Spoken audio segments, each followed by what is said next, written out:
Hi, everyone, and welcome back to Humanitarian Horizons. I am Christina DiArcangelo, and I am your hostess. Today, we are diving into something that hits home for me personally, and I'm sure that it hits many of you too, as I have talked to my friends who are parents as well.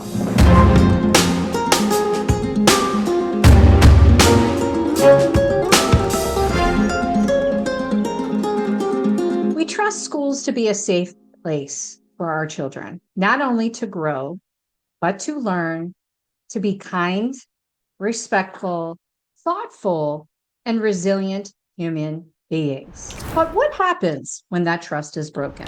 I have seen firsthand with my own son, and I want to use today's episode to unpack some of the real issues that I have witnessed, from unchecked bullying to racism, failing to nurture kids with high emotional intelligence. And I also want to talk about what needs to change to make schools a safe and positive environment, because our kids deserve it. Well, to some of my listeners and viewers, they already know that my son is biracial. And over the years, he has faced bullying that no child should ever have to endure. Not just some subtle digs, but outright racism. On top of that, his peers have teased him because his parents are divorced. Yet another reminder that stigma around family dynamics is still alive and well. One situation stands out so clearly for me, and this is when classmates have been allowed to come to school wearing, in my opinion, Halloween costumes. Have you heard about these kids that come to school with fur ear things on, headbands, and a tail or fur things hooked onto their clothes? Or some of them have even actually worn like paws that are hand glove things that have squeakers. I mean, have you heard about this? Well, it's happening. And it certainly has happened in my school district. There has been a time when one of these children who wear the fur costumes to school decided that after she had said some things about my son, and my son confronted her about them. And it was actually about my ex-husband and my son's dad. My son said something to her about it, and she admitted that she said these horrible things. And my son walked away. He walked away from her. And when he walked away, he turned his back and walked away. She came up from behind him and punched him in the back of the neck. And not only did she punch him in the back of the neck, but then she says to him, when she does it, that my mom said that I can hit you and she would give me $20. Really? Is this where we are in society, where parents are encouraging violence by paying to play? This is absolutely insanity. And I'm here to tell you it's absolutely true. So this child, I'm sure, was not suspended for her behavior, even though she had contact and punched my kid in the back of the neck. It's all over the videos. They caught it, they saw it. And this kid not only did that, but didn't stop there. Then the week next, she blamed my son for calling her a name that he, in fact, did not call her. And it was caught on camera that my son did not even look at her when she walked by him. And he lost his lunch. He was stuck in a conference room defending himself when the school then saw that it wasn't my son. It was her. She slandered and defied his character. Once again, she got the easy way off, as far as I'm concerned.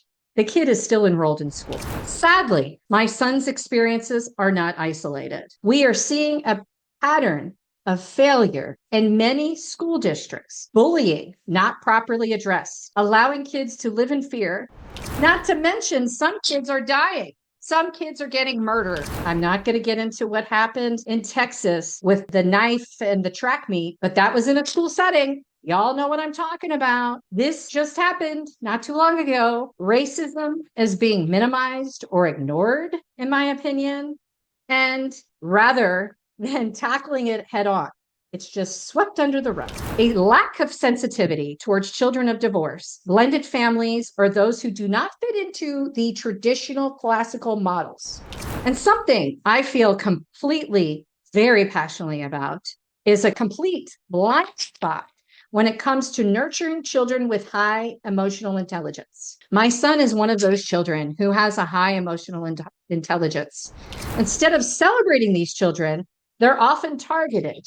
They're being told that they're being mean to classmates because they're intolerable of the immature behavior that's being exhibited by those classmates. So being immature is the norm. And I don't see the school being able to support these kids with high emotional intelligence. When kids who are emotionally intelligent speak up or react, they become a magnet for being frustrated. The teachers then discipline them for being frustrated when in the discipline should go towards the child who is being immature. Let's touch base on this furry thing, because that's what they're called allegedly, is furries. I just don't understand this. I'm all for kids having fun, but there is a line. When school blurs the boundaries and allows students to wear what I consider Halloween costumes daily, anytime they feel like, even though it's not Halloween, it invites distraction, disruption. And in my case, my son was bullied by one. And when my son went around and called her back what she wanted to be called because he said it too many times, then he got in trouble. My son got in trouble and I got the phone call. What about the parents that are allowing their children to go to school? And this is the same parent that said she'd give my kid $20 to beat my kid in the face. Yeah. By the way, schools don't allow parent to parent conferences either. I found that out too, because my ex-husband and I wanted to meet with the parents that were allowing their children to do this. This was not the only time. There was a second set of parents that we wanted to meet with as well when their kids were bullying our son. My ex-husband and I are united when it comes to our son and how he should be treated in school. It's clear that many schools are missing the heart of the matter. It's called emotional safety. Policies are great on paper, but when they're not enforced properly and fairly, when administrators don't believe kids' reports of harm, these policies are meaningless. Kids like my son, who are intuitive, aware, and often see right through these gaps, and when their valid concerns are dismissed, it sends a dangerous message. Your feelings don't matter here. We owe our children better. We surely do. So what can we do moving forward? What can the schools do moving forward? In my opinion, a zero tolerance enforcement of bullying and racism. No more brushing incidents under the rug. No more. Support system for kids from diverse family backgrounds. Every family dynamic deserves respect and understanding, in my opinion. Training for educators on emotional intelligence. Schools should be the champion for kids with high EQs and not to make them feel like they're outcasts. Clear boundaries and structured environments. Fun and creativity is awesome. It's essential, in my opinion. I mean, look, I'm an entrepreneur. If I wasn't allowed to be creative, who knows where I'd be? But the point is, they must be balanced with focus on learning and being respectful. As parents and advocates for our children, we have a voice. We must keep pushing, keep asking questions, keep demanding accountability, whether it's attending school board meetings, organizing with other parents, or like me, sharing publicly what's happened. I am blessed enough to have the platform I have, and I'm able to use it to discuss these things. Because in my opinion, I have been put on this earth to share things to help people. And this is a humanitarian issue, an absolute humanitarian issue.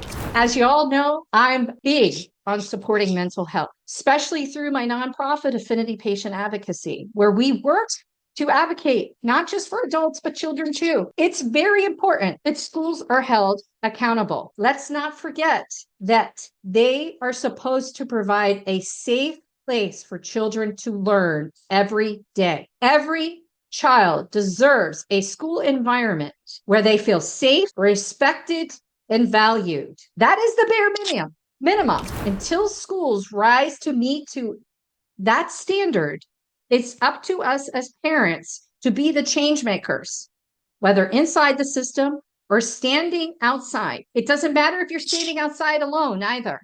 You need to stand up for what's right for your children.